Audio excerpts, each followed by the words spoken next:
Kuya Jesus, kapayapaan at pagmamahal mo'y ipahahayag ko.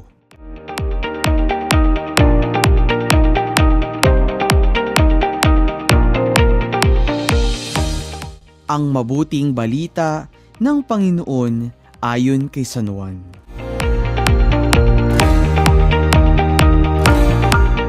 Kinagabihan ng linggong ding iyon, ang mga alagad ay nagkakatipon.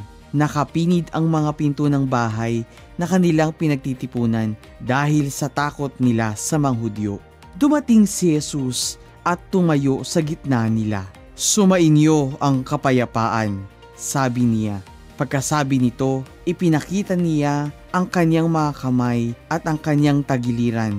Tuwang-tuwa ang mga alagad nang makita ang Panginoon. Sinabi naman ni Jesus, "Sumainyo ang kapayapaan. Kung paano sinugo ako ng Ama, gayon din naman sinusugo ko kayo." Pagkatapos sila'y hiningahan niya at sinabi, "Tanggapin ninyo ang Espiritu Santo. Ang patawarin ninyo sa kanilang mga kasalanan ay pinatawad na nga. Ang hindi nyo patawarin ay hindi nga pinatawad."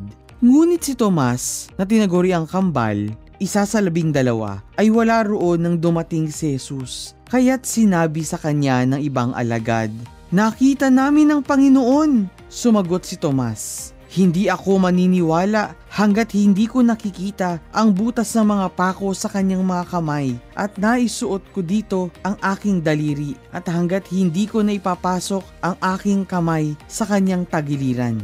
Makalipas ang 8 araw, muling nagkatipon sa loob ng bahay ang mga alagad. Kasama nila si Tomas. Nakapinid ang mga pinto, ngunit pumasok si Jesus at tumayo sa gitna nila. Sinabi niya, "Sumainyo ang kapayapaan." Saka sinabi kay Tomas, "Tignan mo ang aking mga kamay at ilapit dito ang iyong daliri. Ipasok mo ang iyong kamay sa aking tagiliran. Huwag ka nang mag-alinlangan, maniwala ka na."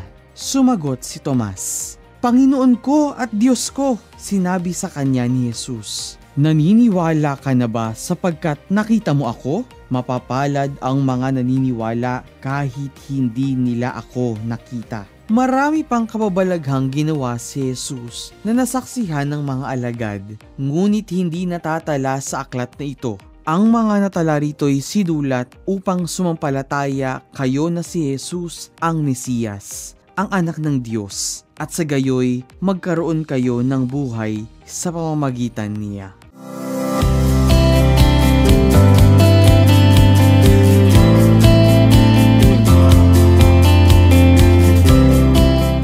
Mga bata, tayo ngayon ay nasa 2 linggo sa Pasko ng muling pagkabuhay. Sa Ebanghelyo, tuwang-tuwa ang mga alagad nang makita nila si Kuya Jesus pagkatapos ng kanilang lungkot at pag-iyak noong namatay si Kuya Jesus. Heto ngayon at kasama na nila at buhay na buhay. Ipinakita ni Kuya Jesus ang kanyang mga sugat upang patunayan sa mga alagad na siya ay muling nabuhay. Ito ay nagpapatunay ng kanyang tagumpay laban sa kasalanan at kamatayan. Nagbibigay ito sa atin ng pag-asa na anuman ang ating pinagdadaanan, may bagong buhay at tagumpay kay Kuya Jesus. Katulad sa mga alagad, tayo rin ay inaanyayahan upang matuwa at magpuri sa kanyang presensya sa ating buhay, lalo na sa mga biyayang ipinagkaloob niya sa atin araw-araw. Sa 2 pagkakataon, binati ni Jesus ang mga alagad. Sinabi niya, "Sumainyo ang kapayapaan." Ipinapakita dito na ang tunay na kapayapaan ay nagmumula sa Kanya, lalo na sa gitna ng takot at pag-aalinlangan. Katulad ng mga alagad na nagtatago dahil sa pangamba, tayo rin ay nakakaranas ng takot sa ating buhay. Ngunit pinapaalala ni Jesus na may kapayapaan tayong matatagpuan sa Kanya. Sinabi ni Jesus, "Kung paanong isinugo ako ng Ama, isinusugo ko rin kayo." Ito ang isang paalala na bilang mga tagasunod ni Kuya Jesus, mayroon tayong misyon na ipahayag ang Ebanghelyo sa ating kapwa at maging tagapagdala ng kanyang kapayapaan at pagmamahal sa ating pamilya, mga kaibigan at kapitbahay.